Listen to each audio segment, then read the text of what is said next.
Hi friends, আশা করি তোমরা খুব ভালো আছো এবং সুস্থ আছো। আমিও খুব ভালো আছি। আজকে একটা ছোট্ট মিনি ব্লগের সঙ্গে তোমাদের সাথে চলে আসলাম। সকালে উঠেই চা বসিয়ে দিয়েছি, তারপরে টুকটাক কাজ ছিল, যেমন বাসন মাজা, তুড়ি মেরে বাসনটাও মেজে ফেললাম। আসলে তুড়ি মেরে তো হয় না, করলাম ওরকম একটু অন্যরকম ভিডিও। জামা কাপড় ছিল প্রচুর, কেচে শট করে চলে গেলাম ছাদে মেলে দিতে।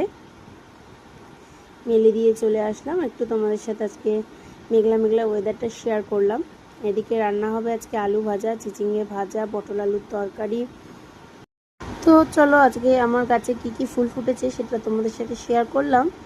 আর এদিকে নিচে এসে দেখছি ও ঘুম থেকে উঠে গেছে, ওর সাথে একটু ভিডিও করে নিয়ে চলে গেলাম স্নানে। স্নান টান কমপ্লিট করে এসে একটু মুখে টোনার ইউজ করে নিচ্ছি।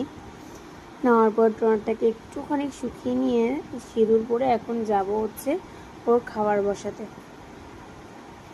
আর ওদিকে ওকে বলেছি যে যেহেতু এটা আমার শনিবারের ব্লগ, আমি বললাম সানডেতে কিন্তু স্যারের আঁকা আছে, আঁকাগুলো করে নিই। কথা মতো বসে গেছে আঁকতে, আঁকা করছে, আমি এদিকে খাবার তৈরি করছি। এদিকের ওয়েদারটা আবার দেখো, রোদ্দুর রোদ্দুর উঠে গেছে। আজকে খাবার দিয়েই ব্লগটা শেষ করলাম। টাটা।